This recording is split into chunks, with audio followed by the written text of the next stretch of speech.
Halo semuanya, kita berjumpa kembali dalam pembelajaran kita pada hari ini. Dan untuk hari ini, kita akan membahas materi tentang tantangan dalam perlindungan dan penegakan hak asasi manusia. Jadi di sini ada beberapa uraian-uraian penting yang akan Bapak jabarkan dulu di awal tentang yang namanya tantangan dalam perlindungan dan penegakan HAM ini. Yaitu yang pertama, kurangnya pemahaman tentang HAM. Yang kedua, kurangnya pengalaman. Yang ketiga, kemiskinan. Keempat, keterbelakangan. Yang selanjutnya, HAM hanya sebatas gerakan. Next, ada dikatakan dengan hambatan, ada tantangan, dan faktor pendukung. Di sini Bapak akan jabarkan satu persatu tentang hal tersebut. Yang pertama, yaitu kurangnya pemahaman tentang HAM. Artinya di sini apa? HAM seharusnya dilihat sebagai suatu konsep yang bersifat luas. Jadi artinya dengan masyarakat melihat bahwasanya HAM itu adalah bersifat luas, jadi pemahaman mereka bisa lebih luas lagi. Yang selanjutnya, kurangnya pengalaman.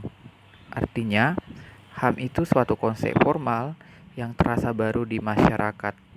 Kita harus membina kerjasama dengan beberapa negara dalam mencari gagasan, menciptakan kondisi yang kondusif, dan memberikan proteksi perlindungan HAM.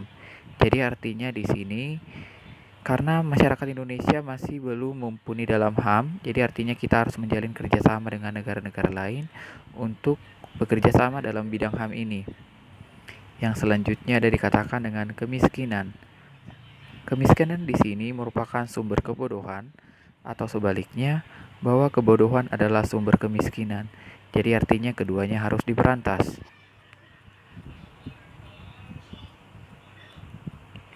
Yang selanjutnya ada keterbelakangan. Artinya, suatu penyakit yang bersifat kultural dan struktural.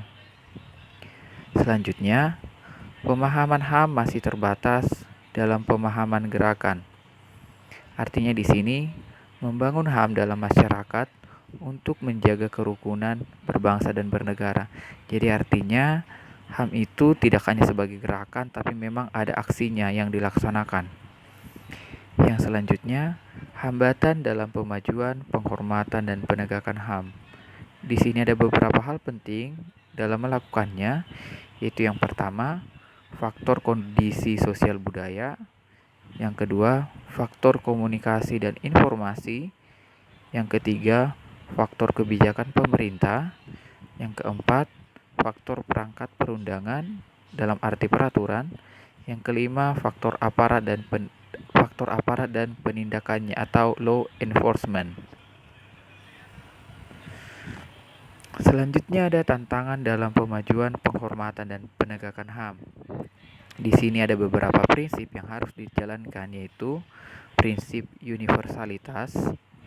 Yang kedua, prinsip pembangunan nasional. Ketiga, prinsip kesatuan HAM. Keempat, prinsip objektivitas atau non-selektivitas. Yang kelima, prinsip keseimbangan. 6. Prinsip kompetensi nasional. Yang ketujuh, prinsip negara hukum. Dan yang selanjutnya yaitu faktor pendukung keberhasilan dalam pemajuan, penghormatan, dan penegakan HAM.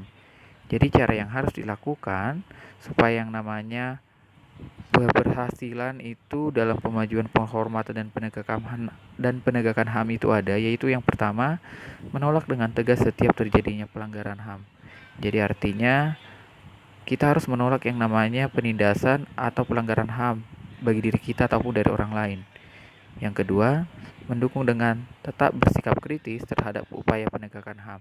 Jadi artinya kita tetap kritis apabila ada pelanggaran HAM yang belum selesai, kita harus mengevaluasi, kita harus tetap mengamatinya supaya tidak terjadi lagi yang namanya pelanggaran HAM pada hal-hal tertentu. Jadi sekian penjelasan dari Bapak. Apabila ada yang ingin ditanyakan, kita akan kembali pada forum diskusi.